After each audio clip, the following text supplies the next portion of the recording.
The children, always full of energy, laughter, and an insatiable curiosity. From dawn until dusk, their world revolves around fun and play. Those little creatures full of energy, always looking for the next adventure, the next game, the next moment of joy. Always eager to play, to explore, to discover the world through their toys and imagination. And who better to understand them than a man who sold cribs? That's right, family. A man who saw beyond the immediate needs of babies. Our protagonist, Don Carlos Lazarus, didn't start by selling robots or dolls. He sold cribs. But he had a vision, an idea that would change the world of toys forever. But this visionary realized something. Babies grow up. And with them, their needs and desires also change. After the war, people wanted happiness. They wanted family. They sought moments of joy and togetherness, and children were the center of that happiness. And what better symbol of family than a bunch of kids running around the house? Laughter, games, and toys everywhere. Don Carlos saw it clearly. The key to family happiness was in toys. People were going to need a lot of toys. Toys that not only entertained, but also stimulated children's imagination and development. And so, with the same passion as a child opening a gift, with that sparkle in his eyes and that overflowing excitement, Don Carlos opened the first Toys R Us in 1948, a toy supermarket, a place where children's dreams came to life. Imagine the faces of the children. Surprise, joy, and a sense of wonder at seeing so many toys together. But Don Carlos didn't just want to sell toys. No. His vision went beyond sales. He wanted to create a magical world. A place where every corner was filled with surprises and wonders. A place where children were the kings and dolls, their subjects. Where every child could be whatever they wanted to be. A place where imagination had no limits. Where every toy told a story and every game was an adventure. And so, little by little, Don Carlos built his toy empire. An empire that not only sold products, but also sold dreams and smiles. An empire that would make history, a legacy of joy and fun that would endure for generations. Don Carlos had a philosophy: think big. Bigger is better.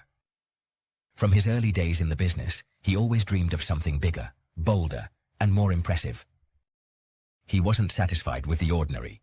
He wanted the extraordinary, and he certainly applied that to his stores.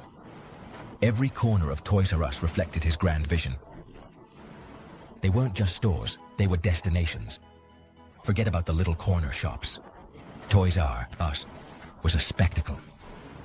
With its enormous facades and bright signs, it attracted families from all over. Endless aisles, shelves up to the ceiling, and toys everywhere. And the deals. They were so irresistible that no one could resist going in. Bigger than Federica's debt.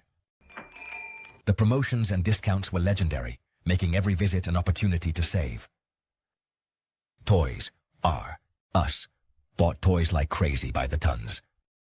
Their warehouses were always full, ready to meet customer demand. And because they bought so much, they could sell them cheaper. This strategy not only attracted more customers, but also allowed them to compete with other market giants. It was a paradise for thrifty parents. Families could find everything they needed and more without breaking the bank. But Mr. Carlos was not satisfied with just having low prices. No, sir. His vision went beyond price tags. He wanted people to associate Toys R Us with fun, with joy. Each store had to be a place where children's dreams came to life. That's why he filled his stores with bright colors, catchy music, and even a giant mascot. Every detail was designed to create an unforgettable experience.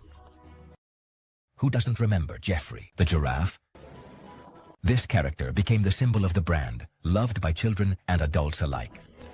A marketing genius, that Mr. Carlos. His ability to combine low prices with a magical experience made Toys R Us an icon in the world of toys. With success at home assured, Don Carlos was not content with just dominating the local market. His vision was much more ambitious. Don Carlos decided it was time to conquer the world. He not only wanted to be a leader in his country, but he dreamed of bringing the joy of toys to every corner of the planet. Like an Alexander the Great of toys. With unbreakable determination and a well-planned strategy, he embarked on global conquest. First, the United States, then the world. His first stop was the American market, a place full of opportunities and challenges. And indeed, he succeeded. With rapid and effective expansion, Toys R Us opened stores in Europe, Asia, even in Oceania. There was no continent that resisted the magic of his toys. Children all over the world went crazy with the arrival of the toy giant. Each new store was welcomed with enthusiasm and joy. It was the globalization of fun. Don Carlos's vision had become a reality, and children everywhere shared the excitement. It was the globalization of fun. The secret of his success? Don Carlos understood that children all over the world, regardless of their language or culture, shared a common passion. Toys were a universal language that united children everywhere. They share the same passion for toys. It was a universal language, the language of joy. The language of joy. And so Don Carlos not only built a toy empire, but he also created a bridge of happiness that connected children all over the world. But, as in soap operas, happiness doesn't last forever. By the late 90s, the world began to change. And with it, the tastes of children. Video games became fashionable, technology was advancing by leaps and bounds, and children were no longer satisfied with just a simple teddy bear. They wanted consoles, smartphones, things that Don Carlos didn't sell. And as if that weren't enough, families were changing. Fewer children, less time, less desire to go to giant stores. Section 6. A giant debt.